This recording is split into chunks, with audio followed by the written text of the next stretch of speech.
Alors, bonjour à tous et merci d'être là pour l'informateur du mardi 16 avril 2019, 8h35 heure du Québec. Cousins français, amis européens, compatriotes québécois et voisins canadiens, tous les autres, merci d'être de plus en plus fidèles et nombreux. Ceux qui m'envoient des liens, c'est vraiment apprécié.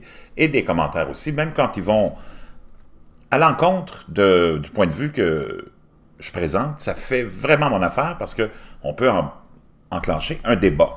Donc, c'est ça qui est sain pour une liberté. Oublions la démocratie, ça n'existe pas, c'est une fumisterie de nos élites pour nous contrôler. On nous donne la démocratie, ce qui est à l'encontre de la liberté individuelle. Donc, c'est vraiment un piège à con, la démocratie. Donc, quand on engage un dialogue et des échanges, on nourrit et on favorise la liberté. C'est complètement à l'opposé de la démocratie qui veut censurer le débat et éliminer le débat pour imposer une idéologie de pensée unique. Donc, ceci étant dit, j'arrive avec une petite théorie, elle vaut ce qu'elle vaut, mon hypothèse, mais concernant le fameux incendie de Notre-Dame de Paris hier, c'est vraiment triste. Ça a touché tout le monde, on a vu les unes de tous les journaux à travers le monde en parler, parce que c'est un moi-même j'y suis allé, c'est un immeuble historique qui touche la chrétienté en passant, donc, mais c'est vraiment extraordinaire de voir comment ça a eu un impact mondial, cet incendie-là. Et vraiment, ça arrive à un drôle de moment. Oui, il y a beaucoup de questions qui se posent. Hein? Des fois, le hasard fait les choses comme ça. Des fois, des gens mal intentionnés le font pour un but précis dans une période précise. Et c'est ça où j'en arrive à vous proposer mon hypothèse. Parce qu'il n'y a rien d'innocent dans la vie, hein? J'aimerais vous rappeler qu'il était la cathédrale était en plein travaux de rénovation. Habituellement, quand on est en travaux de rénovation, moi je connais un peu la construction, j'ai des amis qui connaissent la construction, on a toujours des inspecteurs, on a toujours des gens qui se promènent sur les chantiers avec des bonbonnes, justement, au cas où il y aurait des incendies, parce qu'il y a du gaz partout. Donc, habituellement, c'est très, très, très surveillé, les chantiers de construction. Donc, c'est vraiment très étrange qu'un incendie comme ça se déclare sans que personne ait eu la chance d'aller éteindre cet incendie-là. Et habituellement, sur des chantiers de construction comme ça, il y a de la surveillance, sécurité, 24 heures sur 24. Ceci étant dit, Emmanuel Macron est en détresse. Emmanuel Macron est dans les pires conditions pour un président. Hein? Au plus bas, fait face à une élection européenne très importante, est au coude à coude ou presque avec le mouvement nationaliste de Marine Le Pen pour les élections européennes.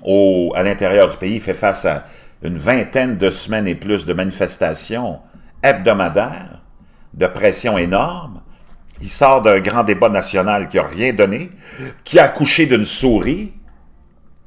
Il est au plus bas dans les sondages, au plus bas dans la crédibilité et franchement, a besoin d'un miracle pour être le candidat de la prochaine élection présidentielle, parce que c'est certain que s'il reste dans ce marasme, l'élite ne va jamais accepter qu'il se représente. On va en disposer, on va l'envoyer au compostage. Donc, ça rappelle un certain événement, le feu du Reichstag. Hein? Le feu du Reichstag où était un incendie criminel, hein? C'était un incendie vraiment criminel au siège du Parlement allemand à Berlin, le lundi 27 février 1933, précisément 4 semaines après l'assermentation d'Adolf Hitler au poste de chancelier du Parlement d'Allemagne.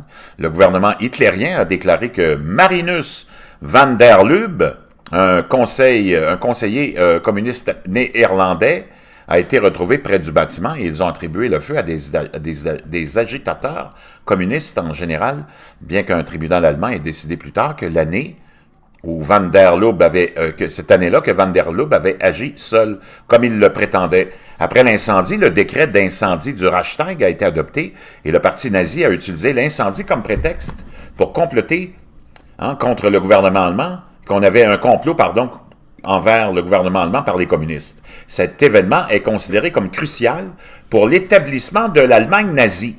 Le terme incendie du Reichstag en est venu à se référer aux actions sous fausse bannière facilitées par une autorité pour promouvoir leur propre intérêt par le biais de l'approbation populaire, de la vengeance ou du retrait des droits civils.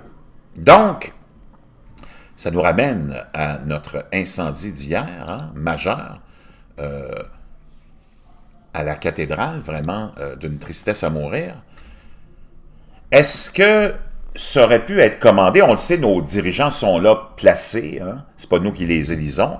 On nous les présente et après ça, on nous demande de voter pour eux. On les choisit et on nous demande de voter pour eux. Ils ont tous le même agenda. Et on sait qu'Emmanuel Macron, on veut l'utiliser à long terme pour faire avancer cette idée d'un gouvernement unique, une monnaie unique, que tout le monde il est beau, tout le monde il est gentil, et que ce serait tellement formidable si vous étiez au service de l'élite jusqu'à la fin des temps. Donc, quoi de mieux qu'un bel événement en pleine semaine de Pâques, le lendemain du dimanche des Rameaux, en incendiant un immeuble historique, vieux de 800 ans, quoi de plus unificateur, de plus rassembleur que la tristesse des Français, athées ou croyants, musulmans ou bouddhistes, devant une horreur semblable, et de voir les riches donateurs arriver le lendemain avec des promesses de 250 millions dans un cas et une centaine de millions dans un autre cas. Hein? Quel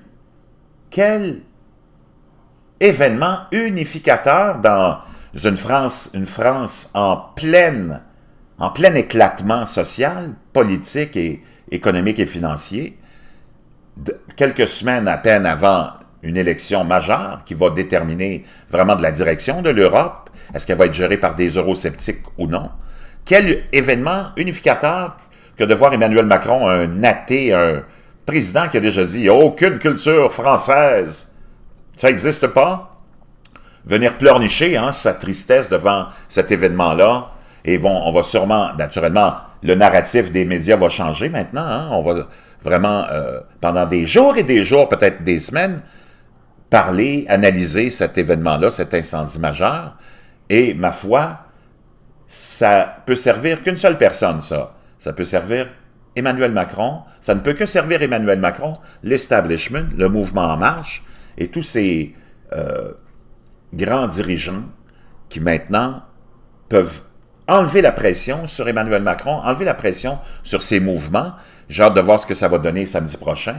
J'ai hâte de voir la suite des événements, mais mon petit doigt me fait dire qu'il y a peut-être anguille sous roche.